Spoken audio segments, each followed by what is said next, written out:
conceito da Bíblia. Certo, pular carnaval não dá para resistir, diz Miguel. A música arranca a gente da cadeira, faz bater os pés, enche a cabeça. É a febre do carnaval. Todos os anos o carnaval acelera o coração de milhões de pessoas no planeta, mas em nenhum lugar a febre é tão grande como no Brasil, onde mora Miguel. Uma semana antes da quarta-feira de cinzas, milhões de brasileiros se fantasiam, esquecem o relógio e o calendário e caem numa folia que sacode o país, da floresta amazônica às praias do Rio de Janeiro. É tempo de cantar, sambar e esquecer. Esse é um dos motivos de o carnaval ser tão popular. Explica Miguel, que foi, por anos, um animado folião do carnaval. O carnaval é a chance que as pessoas têm de esquecer a miséria. E especialmente no caso de milhões de pobres, que não têm água suficiente, que vivem sem eletricidade, sem emprego e sem esperança, há muito o que esquecer. Para eles, o carnaval é como uma aspirina. Pode não resolver seus problemas, mas pelo menos ameniza a dor. Junte-se a isso o conceito de alguns clérigos da Igreja Católica a respeito do carnaval. Um bispo disse que o carnaval é muito útil ao equilíbrio psicológico das pessoas. É fácil ver, portanto, porque muitos acham que o carnaval é um divertimento útil e aprovado pela Igreja. Mas o que a Bíblia tem a dizer sobre o carnaval? Divertimento ou festança? A palavra de Deus diz que há tempo para rir e tempo para saltitar. Eclesiastes 3:4. Como a palavra hebraica para rir também pode ser traduzida por festejar, fica claro que, no que diz respeito ao nosso Criador, não há nada de errado em divertir-se de forma sadia.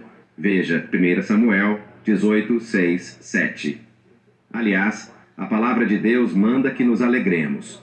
Eclesiastes 3:22, 9-7. De modo que a Bíblia fala com aprovação do divertimento correto. Entretanto, nem todo tipo de divertimento é aprovado na Bíblia. O apóstolo Paulo declara que as festanças, ou festejos ruidosos e turbulentos, são uma das obras da carne, e que os que as praticam não herdarão o reino de Deus. Gálatas 5, 19 e 21. Paulo admoestou os cristãos a andar decentemente, não em festanças. Romanos 13:13. A questão é, em que categoria cai o carnaval? É um divertimento inocente ou uma festança licenciosa?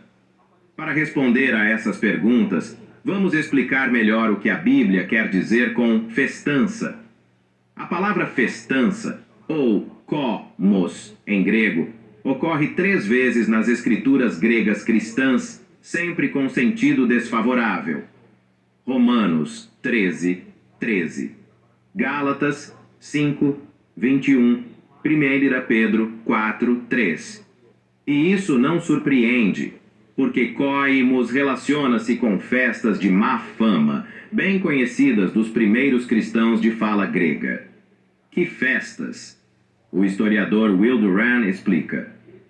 Um grupo de pessoas transportando os falos sagrados, símbolo do órgão sexual masculino, e cantando ditirambos, canções a Dionísio, constituía, na terminologia grega, um kosmos, ou festividade. Dionísio, o deus do vinho na mitologia grega, foi mais tarde adotado pelos romanos, que lhe deram o nome de Baco. A relação com kosmos, porém, sobreviveu à mudança do nome. O Dr. James McKnight, erudito bíblico, escreveu: a palavra kosmos, uma forma plural de kosmos, vem de Comos, o deus das festanças. Essas festanças homenageavam Baco, que por isso era chamado Comastes. As celebrações em homenagem a Dionísio e a Baco eram a própria encarnação da festança. Como eram essas festas? Retrato das festanças. Durante as festividades gregas em honra a Dionísio, segundo Durant, multidões de foliões bebiam desenfreadamente e, Consideravam desprovidos de juízo aqueles que não o perdiam, e é o juízo. Marchavam em tumultuosa procissão. E enquanto bebiam e dançavam, entregavam-se a um frenesi no qual todos os preconceitos eram abandonados. Algo bem parecido ocorria nas festividades romanas em honra a Baco, chamadas de bacanalhas, em que as principais Algo bem parecido ocorria nas festividades romanas em honra a Baco, chamadas de bacanalhas, em que as principais diversões eram bebedeiras, canções e música lascivas, e eram o cenário de ações muito depravadas, escreve McKnight. Multidões em frenesi, bebedeiras, danças e música libidinosas e sexo imoral eram os ingredientes das festanças greco-romanas. O carnaval da atualidade contém os ingredientes da festança? Veja algumas citações de jornais sobre as festas de carnaval. Multidões extremamente tumultuosas. 4 dias de farra, bebedeira e festas noite adentro. Ressaca do carnaval pode durar vários dias para alguns foliões. Os sons quase ensurdecedores em lugares apertados fazem os shows das bandas de heavy metal soarem baixo em comparação. Hoje em dia, qualquer festa de carnaval sem gays é como um steak ao poivre sem pimenta. Carnaval virou sinônimo de nudez total. As danças de carnaval retratavam cenas de masturbação e várias formas de relações sexuais. As semelhanças entre o carnaval de hoje e aquelas festas da antiguidade são tão impressionantes que um folião de uma bacanalha se sentiria em casa se acordasse hoje no meio de uma festa de carnaval. E isso não nos deve surpreender, porque, segundo o diretor de programação de uma emissora de TV do Brasil, o produtor Cláudio Petraglia, a origem do carnaval vem das festas de Dionísio e de Baco. A natureza do carnaval é essa mesma. A The New Enciclopédia Britânica diz que o carnaval pode ser relacionado com as Saturnálias, festas pagãs da Roma antiga. Embora de uma época diferente, o carnaval faz parte da mesma família que seus antecessores, a festança. Como esse conhecimento deve afetar os cristãos hoje? Do mesmo modo que afetou os primeiros cristãos que viviam nas províncias sob influência grega na Ásia Menor. Antes de se tornarem cristãos, eles se entregavam a ações de conduta desenfreada, concupiscências, excessos com vinho, festanças como competições no beber e idolatrias ilegais. 1 Pedro 1, 4-3, 4. Mas depois, competições no beber e idolatrias ilegais. 1 Pedro 1, 4-3, 4. Mas depois de aprenderem que Deus vê as festanças como obras pertencentes à escuridão, pararam de participar em festas semelhantes ao carnaval. Romanos 13, 12, 14. Miguel, já mencionado, fez o mesmo. Ele explica por quê. Conforme meu conhecimento da Bíblia foi aumentando, vi que as festas de carnaval e os princípios da Bíblia são como óleo e água. Eles simplesmente não se misturam. Em 1979, Miguel tomou sua decisão. Nunca mais pulou carnaval. E você? Qual será a sua decisão? O fundo religioso do carnaval. O carnaval é uma festa de fundo religioso, envolto na antiguidade pagã. Seu rei é o rei de todos os reis carnavalescos, Rex, senhor da desordem. Seu deus, como é descrito na mitologia grega e romana mais recente como o deus da alegria festiva e da hilaridade. A época desta celebração nas cidades ou países, sob influência católico-romana, precede a quarta-feira de cinzas, o primeiro dia da quaresma católica.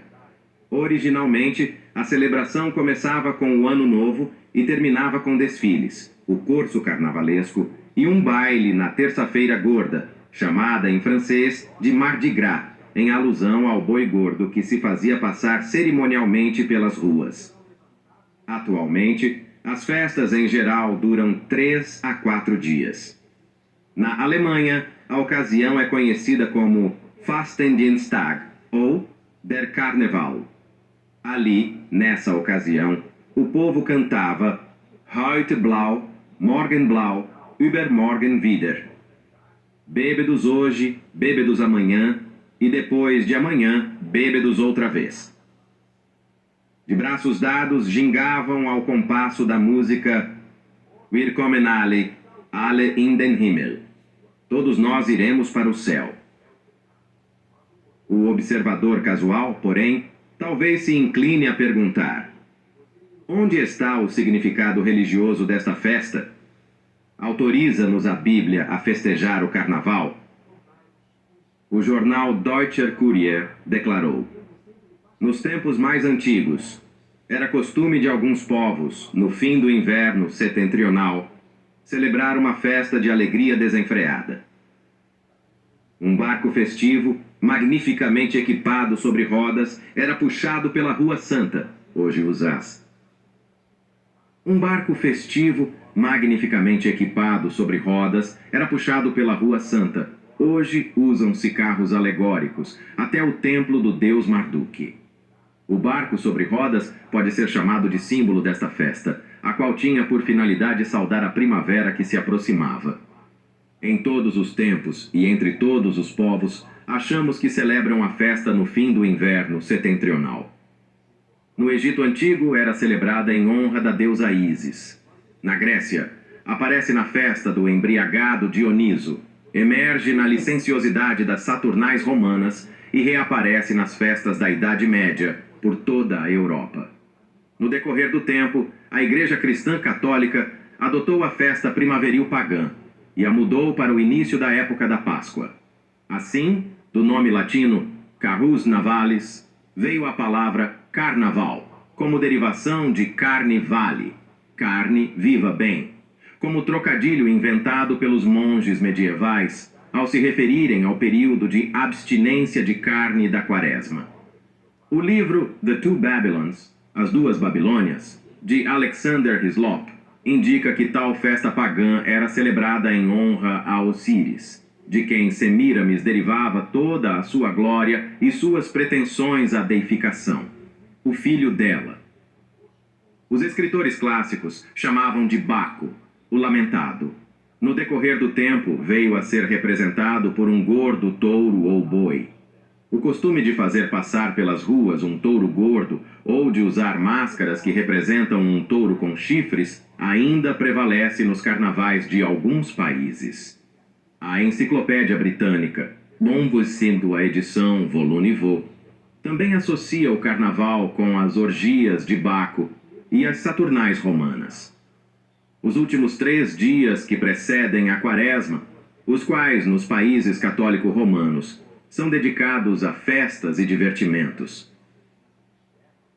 representam uma transigência que a Igreja sempre estava disposta a fazer para com as festas pagãs e que o carnaval realmente representava as Saturnais romanas. Roma sempre foi a sede do carnaval, e embora alguns dos papas tentassem parar a onda das orgias bacanais, muitos dos papas foram grandes patrocinadores e promotor. As obras da carne são festanças. Voltem juntos para casa e se esqueçam de tudo, disse o juiz de Munique ao tresloucado casal jovem diante dele. Afinal de contas, não era época de carnaval? Sim. Vez após vez, era isso que um juiz de Munique dizia aos casais que se dirigiam a ele em busca do divórcio, porque um deles se provara infiel durante o Fasching, ou época de carnaval, que dura 7 semanas em Munique. Como são exatamente estes carnavais? A respeito deles, disse-nos, com imprudente abandono, que invariavelmente leva a um maior índice de nascimentos em outubro e novembro, os alemães ocidentais guardam suas farras anuais anteriores à Quaresma até o último minuto de terça-feira de carnaval na Renânia e na Alemanha Meridional. Conforme se poderia esperar, alguns eclesiásticos e pais ficaram infelizes. Mas os frequentadores das festas gozaram momentos maravilhosos. Na Renânia, a liberdade do carnaval é legalmente reconhecida como desculpa para quase tudo, exceto o homicídio e dirigir bêbado. Especialmente arriscada para os homens é a noite do carnaval das mulheres, quando inteiros bairros das cidades se enchem de corpulentas donzelas nórdicas que espancam os barões desatentos ou tomam liberdades mais íntimas. Munique também toma legalmente em consideração a época de carnaval, especialmente em vista da tradição às vezes causadora de dificuldades de que os maridos e as esposas não devem ir juntos aos bailes. Newsweek, 4 de março de 1963. No Festival de Munique são consumidos mais de 3 milhões de litros de cerveja, junto com muitos milhares de litros de vinho e outras bebidas alcoólicas, para não se dizer nada das centenas de milhares de salsichas e assim por diante. Fundamentalmente, tais festas têm origem religiosa, sendo instituídas para serem celebradas pouco antes da época da Quaresma, quando os católicos devem supostamente jejuar com respeito à carne e negar a si mesmos outros luxos. A própria palavra carnaval significa adeus à carne. Em outras cidades, tais como Nova Orleans, a festa é conhecida. A própria palavra carnaval significa adeus à carne. Em outras cidades, tais como Nova Orleans, a festa é conhecida como Mardi Gras, que tecnicamente se refere ao último dia do carnaval e literalmente significa terça-feira gorda, o último dia em que se permite comer carne antes da quaresma. Não que a festança se limite a apenas estas ocasiões especiais, pois a vida noturna em muitas cidades é, não raro, barulhenta folia, conforme declara certa notícia sobre Buenos Aires.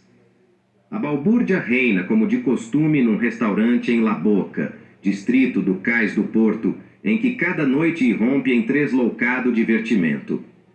Como em outros movimentados pontos noturnos, os garçons a miúde abandonam as bandejas para apoderar-se de instrumentos musicais. Os fregueses se apresentam para dançar ou liderar uma canção, e fileiras espontâneas da conga serpenteiam por entre as mesas, continuando até de manhã cedo. National Geographic, de novembro de 1967. Condenadas pela palavra de Deus às festanças. Sem dúvida, a grande maioria daqueles que se entregam a tais festanças professam ser cristãos, quer católicos romanos, quer protestantes. Mas são as festanças para os cristãos? Não, segundo o apóstolo Pedro, pois ele lembra aos cristãos que, ao passo que durante o tempo anterior a se tornarem cristãos, eles talvez tenham participado em festanças. Agora, tais coisas são inapropriadas para eles.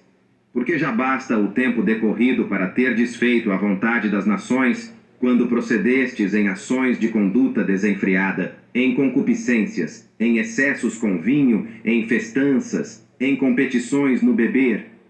Porque os cristãos não mais se entregam a tais coisas, seus anteriores conhecidos ficam perplexos e falam mal deles, prossegue dizendo Pedro. PNPD 4.3.4. Que as festanças não são para os cristãos, o apóstolo Paulo também deixa claro, pois escreveu: andemos decentemente, como em pleno dia, não em festanças e em bebedeiras, nem em relações ilícitas e em conduta desenfreada, nem em rixa e ciúme. Mas revesti-vos do Senhor Jesus Cristo e não